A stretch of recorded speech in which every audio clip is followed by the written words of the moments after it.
je pense qu'effectivement, on est face à une épidémie qui est particulièrement difficile à contrôler. Pourquoi? Parce que c'est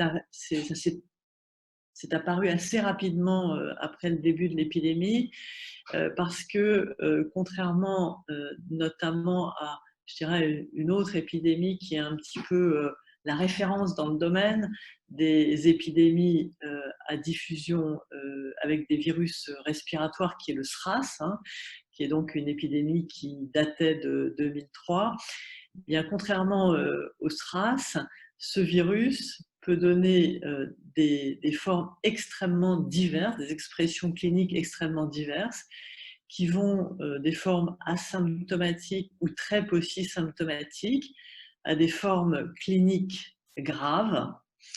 Et c'est essentiellement cela qui explique qu'elle a échappé aux mesures de contrôle de la plupart des pays, en particulier des pays occidentaux, d'Europe et des États-Unis, parce que notre système de détection et des cas et de recherche des contacts est essentiellement basé sur la recherche des cas infectés symptomatiques et la recherche des contacts et de ces cas symptomatiques. Donc on comprend bien que depuis le départ, on est passé à côté d'une partie de la diffusion du virus porté par des personnes, soit avant l'apparition des symptômes, soit carrément avec des symptômes tellement peu importants qu'on n'a pas détecté ces cas et qu'ils ont pu continuer à travailler, continuer à avoir des contacts nombreux. Donc, ceci explique qu'au fond, quand la plupart des pays d'Europe et aussi d'Amérique ont commencé à s'apercevoir qu'il y avait des cas un peu partout, et ça a été particulièrement bien illustré en Italie. Au fond, l'alerte a été donnée essentiellement par l'existence de cas sévères, des cas d'infection pulmonaire détectés dans les hôpitaux. Eh bien, déjà, c'était vraiment le haut, la partie émergée de l'iceberg, parce que déjà, en réalité, la présence de ces cas sévères masquait une grande partie de cas peu symptomatiques ou asymptomatiques déjà présents dans la population. Et ceci explique, au fond, le faible délai qu'ont eu les pays touchés pour se préparer, parce qu'il y a eu très peu de temps entre la réalisation, le fait que ces pays réalisent qu'il y avait des cas sévères partout. À ce moment-là, déjà, nous étions envahis finalement par une épidémie qui s'était propagée de manière relativement souterraine dans des territoires de façon importante, et ça explique qu'entre ce moment, la perception du fait que le virus était déjà dans la communauté et le moment où il y a eu une vague épidémique, il y a eu très peu de temps. Ça s'était particulièrement illustré en Italie, où vous avez vu qu'entre le moment où on a détecté un patient qui n'avait pas de cas zéro, c'est-à-dire qui n'était pas relié à un voyage en Chine, et le moment où les hôpitaux ont eu à faire face à un afflux absolument considérable de patients sévères, il s'est écoulé très peu de temps, malheureusement pour les Italiens, qui finalement ont payé un lourd tribut puisqu'ils n'ont pas eu le temps de préparer leur système de santé à l'afflux massif de patients, et en particulier dans la région la plus touchée qui est la Lombardie.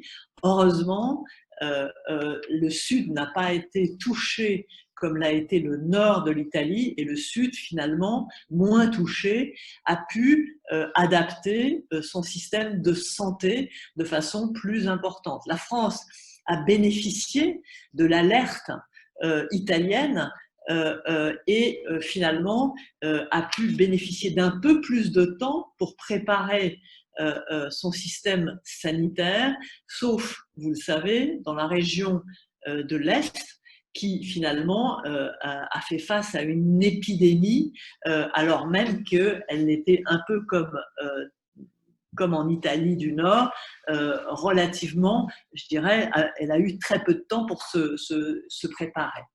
Alors, pourquoi est-ce que certaines régions ont été touchées plus que d'autres? On a vu le rôle extrêmement important de rassemblement. Hein. Ça a été extrêmement clair dans différents pays, comme par exemple le Japon, la Corée, l'Est de la France, où des rassemblements religieux ou non ont joué très clairement un rôle important de multiplication des cas, parce qu'il y avait une multiplication des contacts. Un deuxième facteur qui peut jouer un rôle aggravant, c'est la diffusion dans des hôpitaux, parce que vous savez que la diffusion nosocomiale peut jouer comme un accélérateur de l'épidémie, parce que dans les hôpitaux, il y a beaucoup de monde, et il y a des gens qui attendent, il y a des soignants, il y a des patients, et donc c'est aussi un lieu de rassemblement, en particulier avec une population extrêmement fragile et qui peut faire des formes très sévères. Ça, c'est au fond la façon dont l'Europe a été un peu, avec, encore une fois, je dirais, des systèmes sanitaires des systèmes de santé publique adaptés au SRAS, mais pas adaptés à ce type d'épidémie, alors même qu'il faut le reconnaître, ceux qui ont fait face avec le plus de réactivité, ce sont des pays qui avaient été très durement touchés par le SRAS. Vous me direz si cette introduction vous paraît trop longue ou pas. Hein, Vous m'entendez ou pas? Oui, oui, parfaitement. Oui. Vous m'entendez, d'accord? Et donc les pays qui ont été effectivement les plus réactifs ont été les pays touchés par le SRAS, qui je dirais, à la fois avait capitalisé cette expérience extrêmement importante du traçage, enfin du dépistage des patients et du traçage extrêmement rapide et à très haute échelle des contacts, et qui ont associé ces mesures qui visaient à remonter les chaînes de contamination qui étaient extrêmement, je dirais, avec une rapidité et un volume très important que nous n'avons pas été capables de faire, et qui ont associé ça très rapidement à ce qu'on appelle des mesures de distanciation sociale. Et c'est bien cette association entre une détection et une recherche des contacts et un isolement et des quarantaines de façon avec un volume très important associé aux mesures de distanciation sociale qui leur ont permis de contrôler l'épidémie, et force est de constater qu'il y a une vraie différence entre ces pays touchés par le SRAS et ces pays asiatiques essentiellement, et la façon dont l'Europe a réagi, qui, elle, n'a pas du tout permis un contrôle de l'épidémie. Et au fond, ce que nous avons cherché à faire dans le mois qui est passé, puisque nous étions dépassés par le nombre de cas, c'était essentiellement d'éviter ce qui est arrivé en Italie, c'est-à-dire que notre système de santé soit totalement débordé, et en particulier la réanimation, qui est probablement le système les départements à la fois les plus importants pour soigner les patients malades, et vous le savez aussi, ceux qui sont les plus difficiles à démultiplier, puisqu'il y a des contraintes techniques, les respirateurs, et aussi un personnel hautement qualifié qu'il est évidemment beaucoup plus difficile de démultiplier que des départements de médecine. Bon, on peut dire que alors même qu'il y a eu quand même bon, un défaut dans notre façon de maîtriser les chaînes de contamination, le système sanitaire a très très bien répondu, et probablement parce que en France, on a l'avantage d'avoir des hôpitaux avec encore une certaine initiative, autonomie et plasticité, parce que les services, au fond, sont des unités suffisamment souples pour être capables de s'adapter à des situations extrêmement diverses. Je dirais que l'hôpital est probablement un des rares endroits où l'administration, et c'est quelque chose qui probablement, malheureusement, est en train de changer, mais où l'administration n'a pas encore réussi, où le poids administratif n'a pas encore réussi à faire perdre la capacité d'initiative et donc de réactivité des professionnels. Bon, le système de santé a tenu, et encore une fois, je pense que c'est essentiellement lié aux individus et à la réactivité au fond de la base des professionnels, plus qu'à une organisation centralisée, et on en est là. Et on en est là, effectivement, avec l'idée qu'au fond, la phase d'après, il faut réussir à ne pas, enfin, à faire mieux que, au fond, le début. La phase d'après, c'est-à-dire la phase de déconfinement, c'est une phase qu'on ne pourra réussir que si on reprend la main sur l'épidémie, c'est-à-dire qu'au fond, on arrive à faire ce qu'on n'a pas réussi à faire au départ, c'est-à-dire à partir d'une épidémie qui serait beaucoup ralentie grâce au confinement, reprendre la main sur les chaînes de contamination pour éviter qu'elles se démultiplient et qu'elles aboutissent à un nombre de cas considérables qui mettent au défi le système de soins. Voilà ce que je peux dire sur, je dirais, l'analyse de la situation qu'on peut faire jusqu'à aujourd'hui.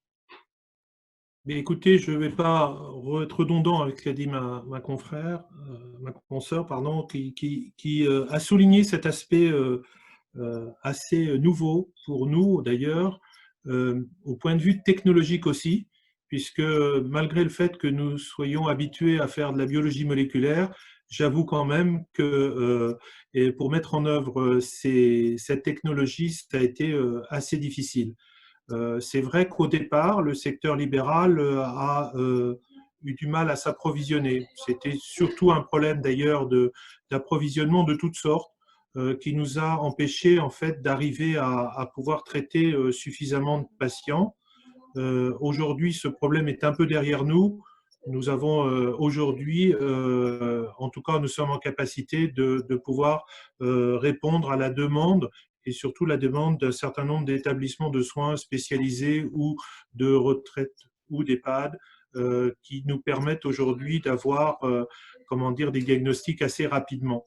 Ce que je pourrais signaler au départ, c'est simplement que nous avons d'une part les biologistes médicaux, alors c'est un peu moins vrai dans le public, mais étaient un peu les oubliés de l'histoire pour les masques. Ça, c'est dû au Code de santé publique. Il faudra un jour rectifier peut-être, puisque nous n'apparaissons pas dans les maladies, dans les professions médicales. Mais bon, ça, nous corrigerons ça. Je pense que nos députés sauront corriger ça un jour par une modification de la loi. Ensuite, il y a eu le problème de cette arrivée, cette demande massive mondiale, d'ailleurs que nos confrères hospitaliers ont subi de la même manière que nous. On aurait pu passer entre les gouttes, entre un peu la baisse de demande en Chine et l'arrivée des États-Unis, mais on a eu 15 jours de délai qui n'ont pas réussi à passer entre les gouttes. Et donc aujourd'hui, on est plus en capacité, mais avec un peu de retard, à pouvoir traiter l'ensemble des patients. Donc, mis à part ces problèmes d'approvisionnement et des problèmes de réactifs, de machines et toutes sortes qui sont des aspects techniques, il y a cette volonté quand même maintenant, aujourd'hui, d'avoir une coordination privée-publique pour prendre en charge en particulier les EHPAD français et de travailler aussi en coordination avec le secteur public pour tout ce qui est l'ambulatoire.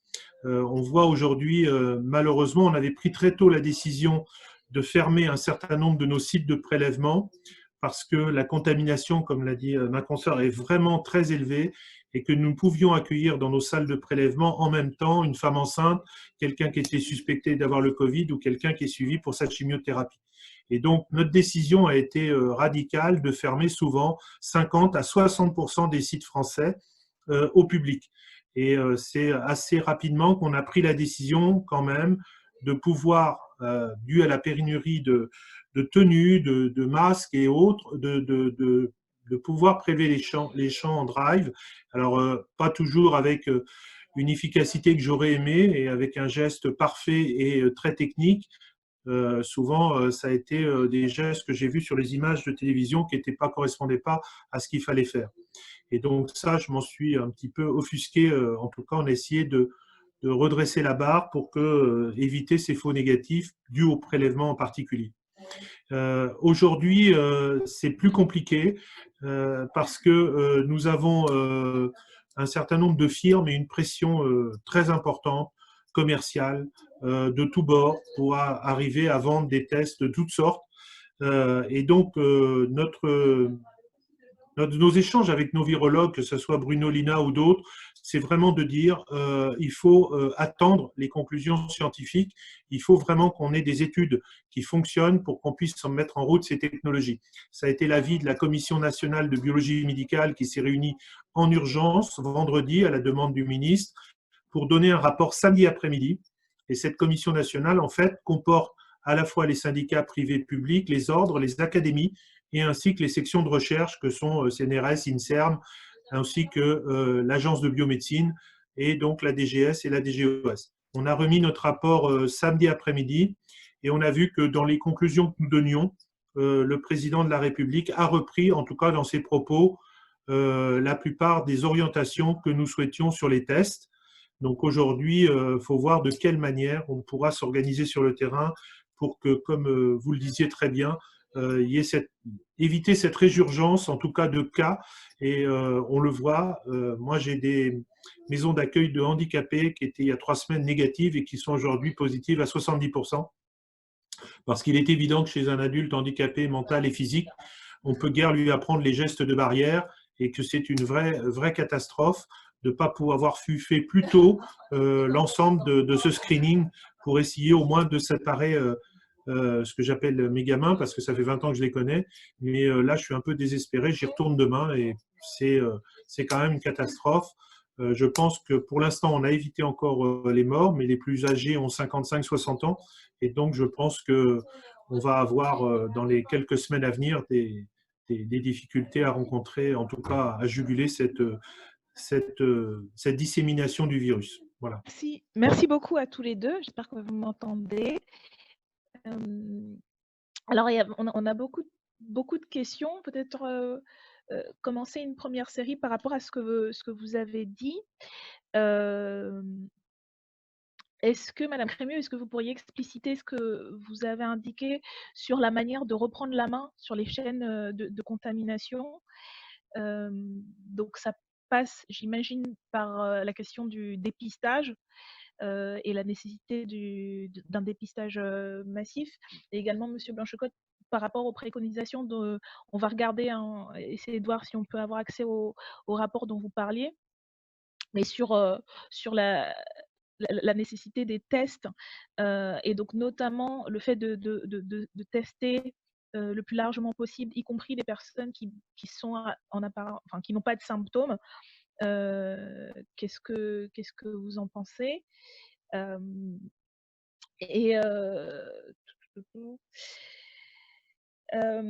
est-ce que, pour une première série, est-ce que vous avez en tête différents scénarios d'évolution de l'épidémie, puisque on parle beaucoup d'une deuxième vague qui est à craindre, qui a priori va, au moment du déconfinement, avoir lieu. Ça me semble corrigez-moi si je me trompe, mais il me semble difficile d'arriver à ce qu'il n'y ait pas de deuxième vague épidémique. Mais est-ce que vous pourriez préciser ce qu'on sait pour le moment sur les formes de cette deuxième vague et comment du coup faire pour atténuer le plus possible le pic qui pourrait y avoir à ce moment-là? Il y a la première conception que j'ai expliquée sur les pays asiatiques qui avaient l'expérience du SRAS, où très clairement leur objectif c'était de casser les chaînes de contamination. Ça a toujours été ça. C'est-à-dire d'identifier toutes les personnes porteuses du virus, les contacts et d'isoler ou de mettre en quarantaine tout le monde de façon à ce que le virus ne circule plus. Bon. Et puis, pour ces pays-là, au fond, qui ont réussi pratiquement à arriver à un niveau zéro de nouvelles contaminations à un moment donné, rappelez-vous qu'en Chine, on est pratiquement arrivé à 0 nouveau cas, en tout cas en dehors des cas importés, fin février, début mars, si je ne m'abuse. L'objectif, c'était de dire on ne veut pas de nouvelles vagues, puisqu'effectivement, la population n'est pas immunisée, elle reste sensible. Et pour ne pas vouloir de nouvelles vagues, pour ne pas avoir de nouvelles vagues, il faut identifier le virus partout où il va y avoir une résurgence. Ça peut être les personnes qui viennent de pays dans lesquels l'épidémie est moins contrôlée, raison pour laquelle les voyageurs sont tous contrôlés, y compris les voyageurs asymptomatiques. Et c'est évidemment d'identifier toute nouvelle infection, de l'isoler et de mettre les contacts en quarantaine. Ça, c'est ce qu'on appelle une politique assez agressive, mais efficace, au fond, de tracer le virus. On le trace et on coupe sa voie. Bon. Et puis, malheureusement, je dirais, on a vu émerger une autre façon de traiter l'épidémie qui est un peu une vision passive et un peu perdante, qui est de dire au fond, à partir d'un certain seuil, on n'est pas capable d'arrêter le virus, et qui recommence à poindre quand on parle de déconfinement, où finalement, les mêmes personnes vous disent ben, on n'arrivera pas à contrôler une deuxième vague. Il y a finalement, on est fataliste et on sait que tout ça, on va pas y arriver. En gros, c'est l'école de on va pas y arriver, donc on limite la casse. Et puis l'autre école dont je viens de parler, qui est l'école asiatique, qui dit on coupe la voie au virus. Bon. Alors, je dirais, entre les deux, j'aurais tendance à dire que il faut se battre. Il faut se battre, même si notre système de santé ne l'a jamais fait à ce niveau-là, en tout cas au XXe siècle. Et au XXIe siècle, il n'y a pas de raison de ne pas réapprendre à couper la route à un virus. Mais ça voudrait dire une politique de déconfinement avec des critères stricts. C'est-à-dire, on déconfine quand le nombre de cas est très bas, parce qu'on sera capable d'identifier grâce à une politique de dépistage massive, c'est-à-dire que dès qu'on sent qu'il y a un endroit où le virus apparaît, dès qu'on voit des cas symptomatiques, au lieu de se contenter, comme au départ, hein, en février, de tester ces cas symptomatiques et ne pas tester autour, et bien là, l'idée c'est de se servir des leçons et de savoir qu'autour de ces cas symptomatiques, il faut un dépistage très large, c'est ce dont parlait mon collègue, parce qu'on sait qu'autour d'un cas symptomatique, il y a des contacts, ces contacts sont peut-être asymptomatiques, mais ils sont infectés, et couper la route au virus, c'est aussi l'identifier chez les personnes asymptomatiques dont on sait, grâce à la littérature, que ces personnes asymptomatiques peuvent porter une quantité de virus équivalente aux personnes symptomatiques. Voilà. Donc, si on prend la version, on coupe la route, ça veut dire effectivement des tests extrêmement larges. Est-ce que ce qui a été expliqué sur, au fond, quand on prend des EHPAD ou quand on prend un lieu avec des gens particulièrement fragiles, comme les adultes handicapés, et on pourrait dire la même chose des hôpitaux, où évidemment, forcément, le virus circule, puisqu'il y a beaucoup de patients, eh bien, on fait un dépistage quasi systématique et au moindre risque, on le renouvelle. Et puis, il y a ce qu'on ferait en population, c'est-à-dire que on se précipite là où il y a un départ de feu. Voilà. En gros, c'est ça.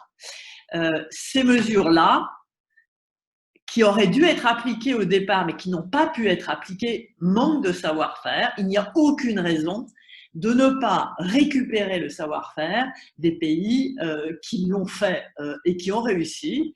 Et on ne pouvait pas le faire, c'est vrai, parce qu'on manquait de tests, mais si, grâce aux efforts de collègues biologistes, on arrive à avoir une quantité de tests importante, il n'y a aucune raison qu'on ne l'applique pas en France. Bon, ça supposera beaucoup d'efforts, mais pourquoi est-ce qu'on n'en serait pas capable?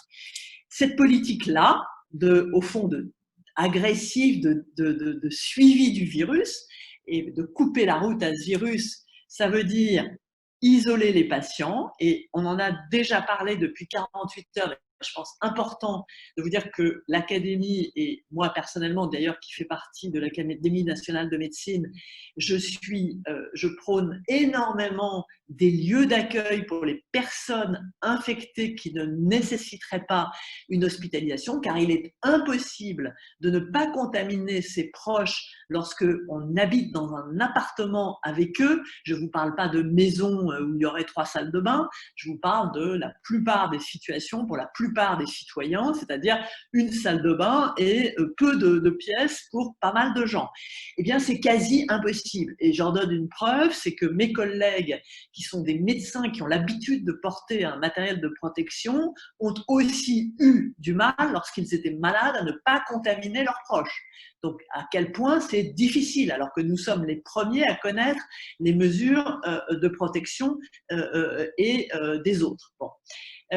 Donc, il faut associer ça à des lieux qui sont évidemment pas obligatoires, hein, mais je pense qu'il y a beaucoup de nos concitoyens qui seraient parfaitement ravis de pouvoir passer 8 jours en dehors de leur foyer pour ne pas contaminer leurs enfants et leurs femmes ou leurs maris. Et l'autre chose, c'est effectivement arriver à convaincre les personnes qui ont été en contact non protégé avec des cas qu'elles doivent rester chez elles pendant 14 jours. Pourquoi ? Parce que, effectivement, on sait très bien qu'il y a une période pré-symptomatique où on peut transmettre la maladie. Donc, si on ne reste pas 14 jours chez soi, ça veut dire qu'on est dans la rue avant les symptômes, et ça veut dire que donc, on revient chez soi pour s'isoler trop tard. Ça, c'est l'effort qu'on doit faire. Et on doit associer cet effort à effectivement des mesures d'hygiène et de distance sociale qui permettront dans cette période, je dirais, instable, dans cette période qui est imprévisible, de se donner un maximum de chances d'éviter la route, d'éviter de créer des routes pour le virus. Voilà. Ça, c'est ce qu'on fait. Ça, c'est l'hypothèse, si vous voulez, je dirais, combative du déconfinement.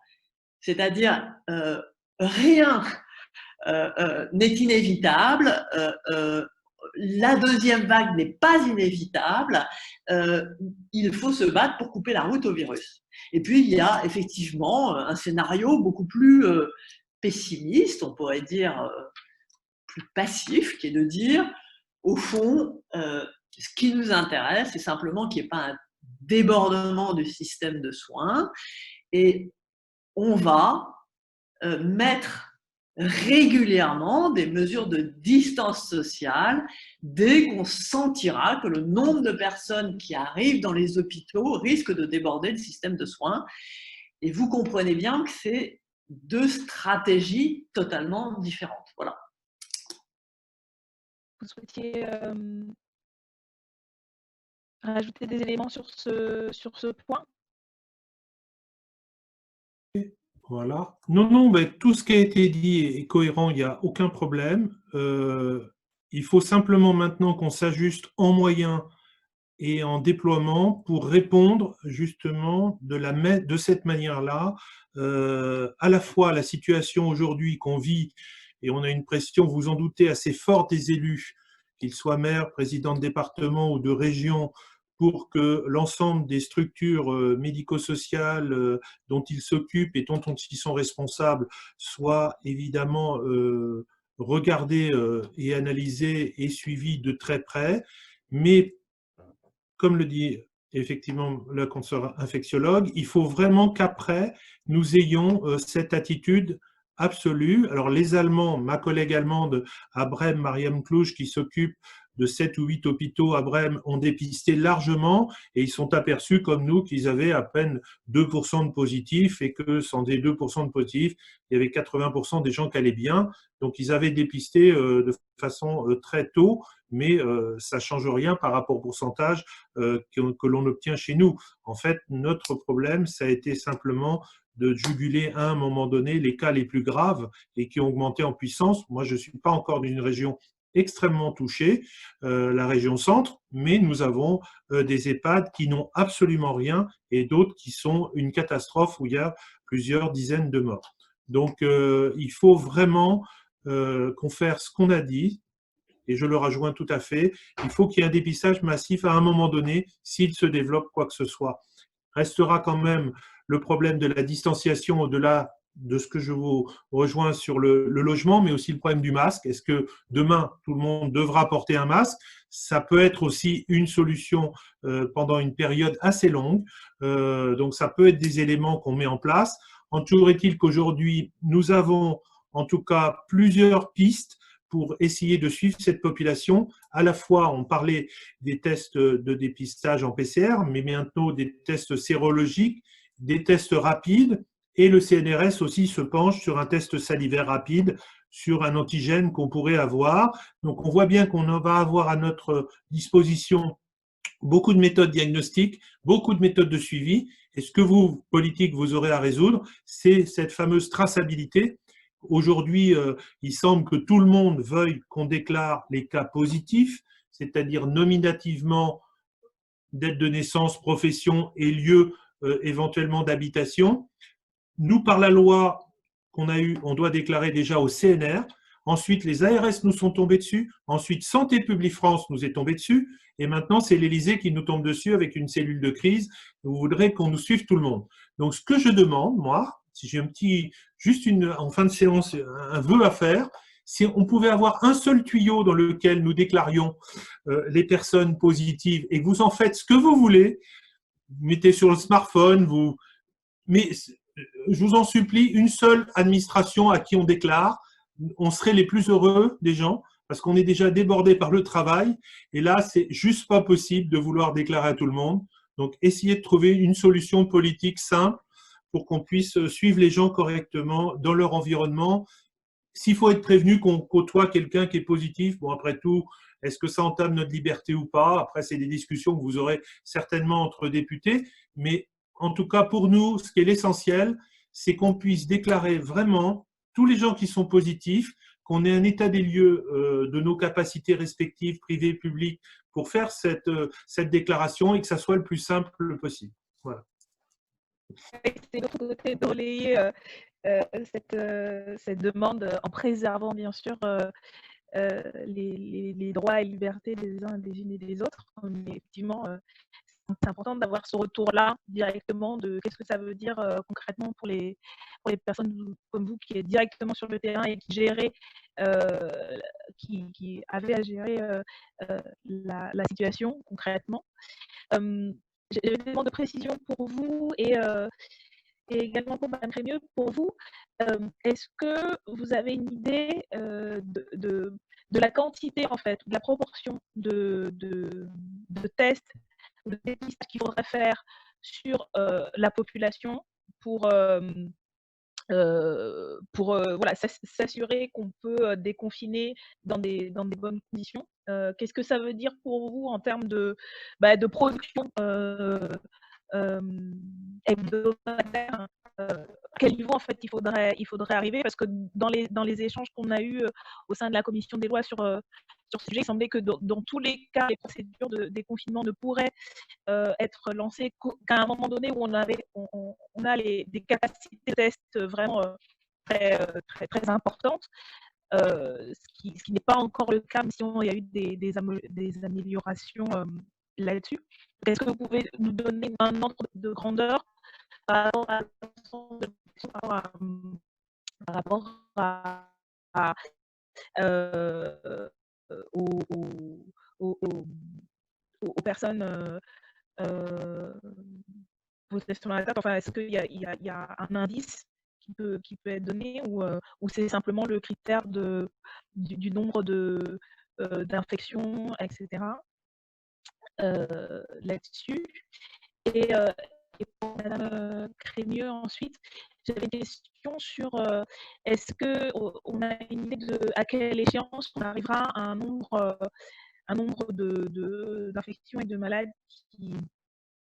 qui permettra du coup d'envisager que pour le déconfinement sera atteint, d'une part, et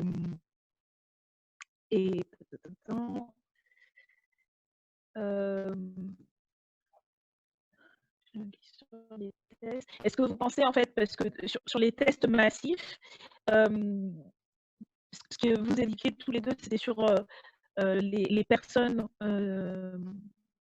les personnes qui sont malades et autour, en fait, tous les contacts des personnes autour, il faudrait tester. Et le fait enfin, en gros, l'idée, c'est est-ce qu'il va falloir tester toute la population à un moment donné, commencer à tester toute la population,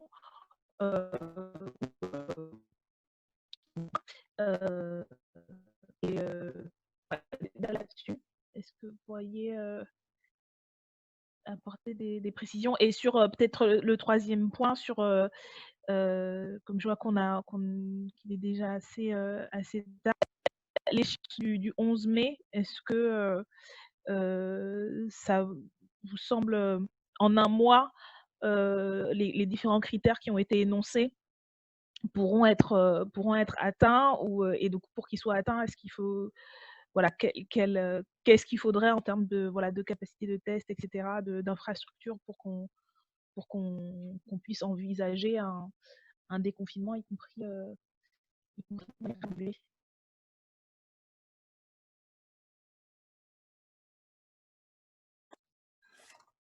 Moi, je veux bien. Donc, nous avons en fait, d'après l'autorité du COCFRAC, 117 plateaux techniques autorisés à faire de la biologie moléculaire, c'est-à-dire de la RT-PCR. Nous avons identifié aujourd'hui 74 plateaux techniques qui le font en France sur les 117 autorisés, parce qu'ils n'ont pas eu soit l'approvisionnement, soit ils ne peuvent pas le faire, soit ils n'ont pas le recrutement, etc. Nous avons un doublement de nos taux de dépistage. Nous prenons les mêmes critères que Santé publique France, c'est-à-dire du lundi 0 heure au dimanche minuit. Nous étions autour de 70 000, 80 000 en semaine 14. Nous avons passé la barre des 100, 120 000 aujourd'hui en semaine 15. Et nous avons normalement une atteinte qui devrait être en RT-PCR de 30 000 par jour, c'est-à-dire de 210 000 tests semaine, à peu près aujourd'hui sur nos plateaux techniques. C'est à peu près l'hypothèse que nous faisons pour la semaine numéro 16. En ce qui concerne les tests de sérologie, c'est totalement différent, puisque nous avons 3 861 laboratoires répartis sur le territoire. Nous accueillons 500 000 patients par jour. Et là, si vous parlez de tests rapides, mais qui sont tracés, qui devraient être tracés, ou alors de prise de sang, c'est différent. Les automates sur lesquels nous travaillons sont les mêmes que dans le système public. C'est des automates souvent ouverts. Biomérieux va fabriquer un réactif qui va être ouvert et pas forcément d'acheter de nouvelles machines comme on l'a fait pour la biologie moléculaire. Donc là, on a actuellement en France plus de 900 plateaux techniques qui travaillent en ELISA. Donc, on a une capacité de recevoir des gens et de pouvoir avoir des tests. Alors, combien on en aura besoin, je laisse ma collègue répondre parce que moi, je serai incapable de vous le dire. Alors, là, je pense que bon, ça serait idéal. Ça a été envisagé hein, de tester toute la population. Ça a déjà été envisagé, en particulier par une collègue anglaise hein, qui a dit, en fait, avec les machines qu'on utilise pour tester, pour faire du dépistage de papillomavirus, hein, vous avez lu cet article, hein, on pourrait tester toute la population anglaise. Je pense que c'est irréaliste, je ne sais pas ce que vous en pensez, mais je pense que c'est extrêmement difficile. Mais par contre, si déjà on arrivait à tester toutes les personnes symptomatiques, non seulement au moment du diagnostic, mais au moment où on va lever l'isolement, ça veut dire 2 tests avant de lever l'isolement, qui est une pratique qui tombe qui est vraiment tombe sous le sens, si je puis dire, mais qui a été abandonnée faute de tests. Hein. Donc, parce qu'on n'en avait pas assez. Bon, déjà, il faudrait rétablir ça. Ça, c'est pour les personnes symptomatiques. Ensuite, autour des personnes symptomatiques, il y a les contacts.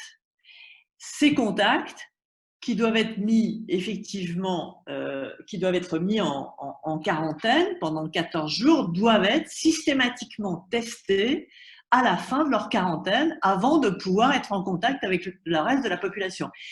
Ça ne fait pas toute la population, mais il est évident que dans ces cas-là, on touchera les gens qui sont le plus proches du foyer. C'est ça l'idée, c'est-à-dire que dès qu'on identifie un départ de feu, qu'on va identifier non pas par une personne asymptomatique, mais par une personne symptomatique, on va faire ce qu'on fait dans un feu, c'est-à-dire on va, je dirais, mettre de l'eau un peu partout pour éviter que ça diffuse. Et cette technique, au fond, de dépistage autour des cas, largement, peut être une technique bien plus efficace, en tout cas, que celle qu'on a utilisée au départ. Je ne sais pas ce que vous en pensez. Ça, c'est une première, à mon avis, une priorité. Donc, ce qu'on appelle vraiment un dépistage autour des cas, hein, et en étant évidemment large et pas du tout basé sur les symptômes lorsqu'on parle de autour des cas, parce qu'on sait que ça ne veut rien dire. Et la deuxième, à mon sens, et j'aimerais bien avoir votre avis là-dessus, mon cher collègue, ce sont les lieux, je dirais, à haut risque, que j'appelle les lieux à haut risque. C'est-à-dire des lieux où il y a une concentration de personnes et de contacts qui font qu'il suffit qu'il y ait un cas pour qu'on se retrouve 10 jours plus tard avec 30 cas. Et c'est exactement ce que vous avez décrit. Ce sont les lieux clos, comme qui concentrent des personnes à risque. Pourquoi des personnes à risque? Parce que ces personnes-là tombent malades, elles deviennent très rapidement symptomatiques avec une forte concentration de virus et que donc on sait que ça diffuse très vite. Donc si dans ces lieux qui sont les EHPAD, les services hospitaliers qui vont recevoir des cas, hein, dès qu'il y a un cas qui… Bon,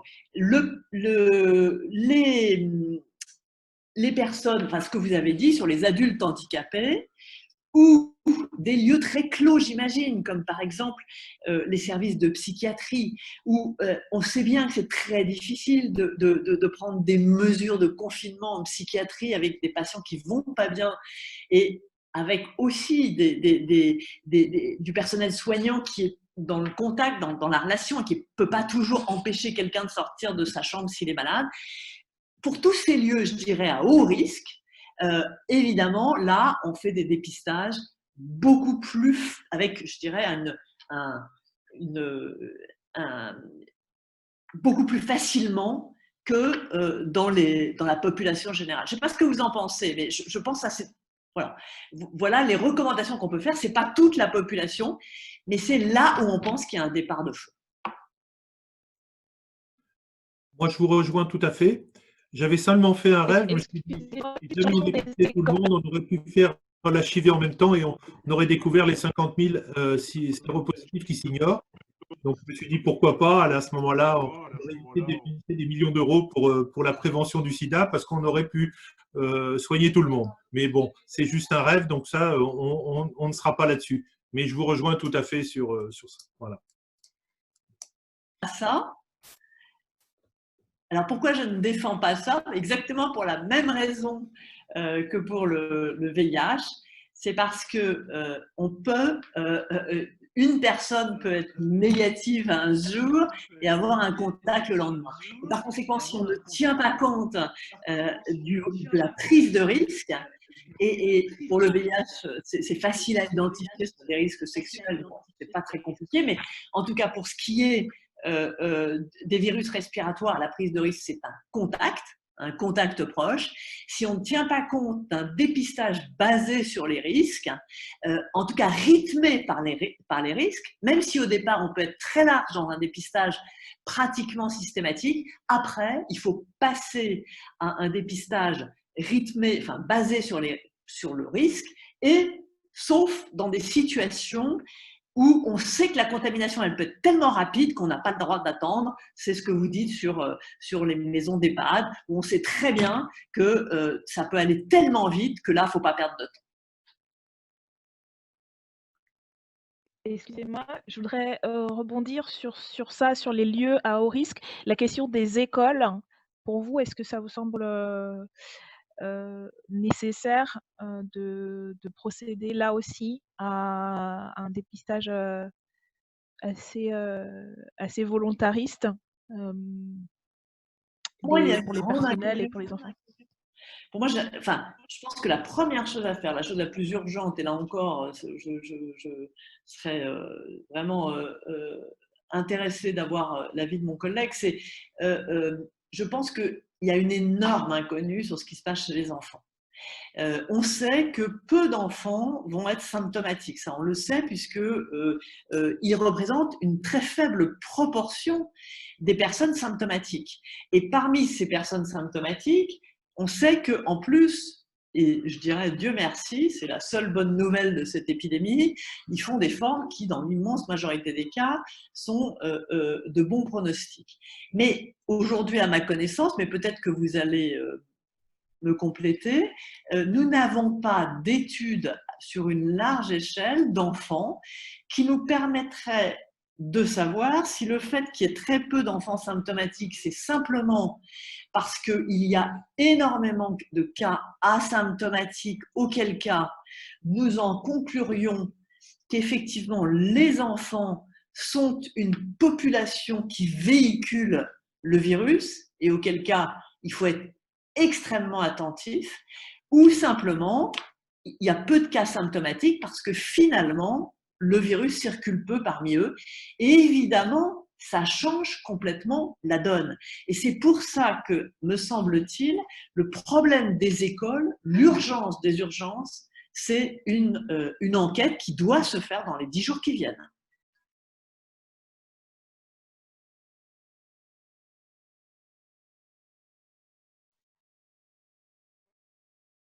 Simplement pour ajouter à ce que vous dites,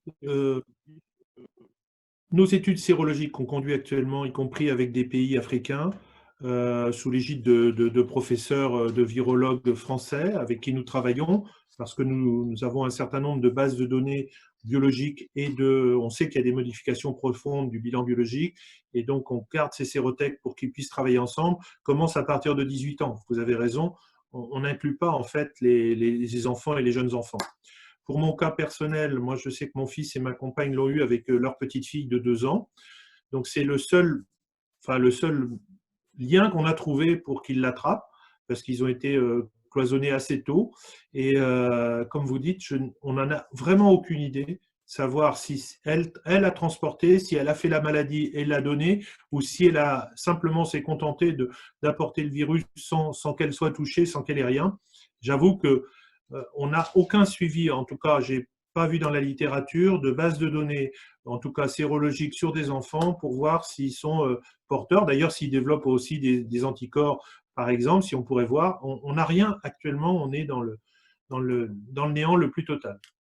Et vous avez raison pour l'ouverture des écoles. C'est une vraie question. A priori, le président de la République a tranché, mais il y a une vraie question quand même pendant les 3 semaines ou 4 semaines qui vont venir.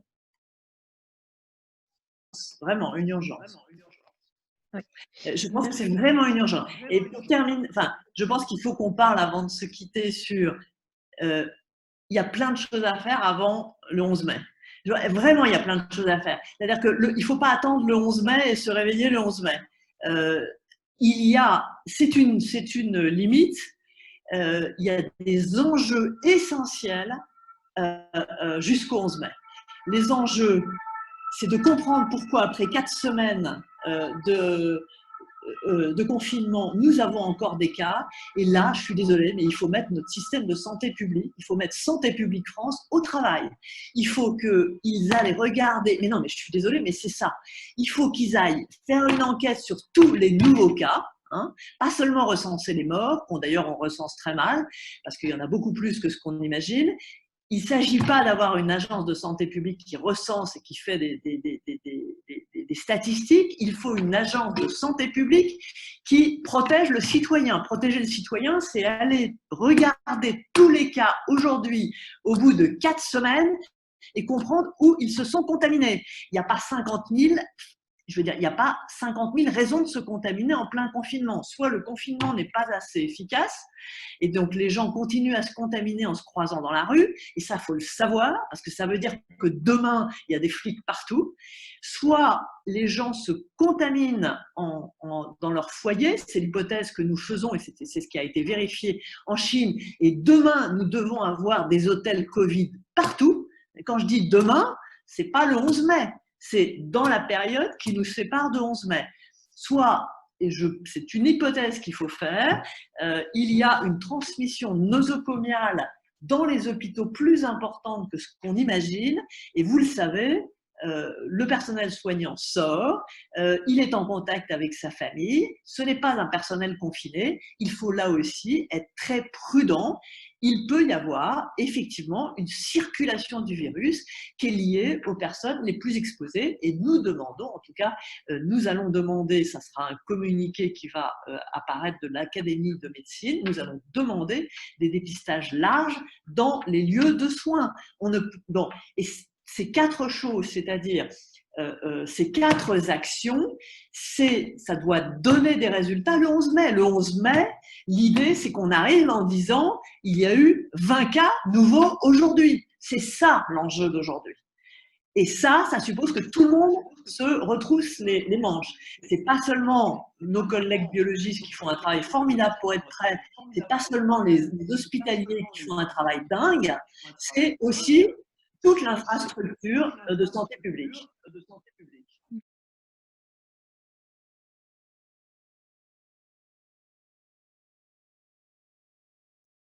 L'agence de santé publique, je suis désolée, mais c'est là où il faut qu'elle travaille. C'est-à-dire que c'est fait pour ça. Il ne faut plus qu'on soit dans les hypothèses, il faut qu'on soit dans les résultats. Et c'est maintenant ou jamais. Sinon, je vais vous dire ce qui va se passer.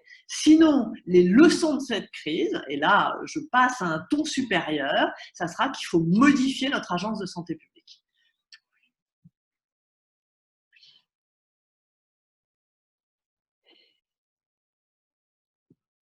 Un petit mot que je peux ajouter. Nous pensions, mais peut-être qu'on se trompe, on pensait que l'INSERM était plus en capacité d'avoir ce flux d'informations et de données que Santé publique France l'est organisé.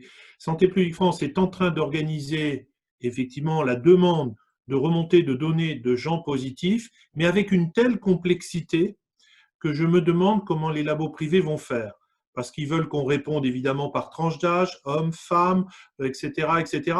À un moment donné, c'est tellement complexe que je pense que plus personne va répondre. Par jour, aujourd'hui, nous avons combien on a de cas? 3000 cas. Hein, attendez, je ne dis pas de bêtises, nous sommes, même pas, on est à 2600 cas. OK? Bon, en France, je veux dire, aller enquêter sur ces 2600 cas, c'est faisable. Je veux dire, on a des agences régionales de santé. On a voilà, c'est pas à ceux qui travaillent comme des dingues, c'est-à-dire les médecins et les biologistes, de faire ce boulot. Il faut que derrière ces 2600 cas, il y ait un médecin de santé publique. Voilà, point, c'est tout. Et ça, c'est une nouvelle façon de faire. Ça fait longtemps, je suis désolée, ça fait longtemps que ça n'a pas été fait. Ben, c'est le moment. C'est le moment de changer notre façon de faire de la santé publique. Ce n'est pas de compter les cas, c'est d'interrompre la circulation d'un virus mortel. Et je vous le dis parce que vous serez les mêmes députés à faire une commission d'enquête, ça sera vous qui la ferez, la commission d'enquête, ça sera un problème que vous poserez plus tard si ce n'est pas fait aujourd'hui.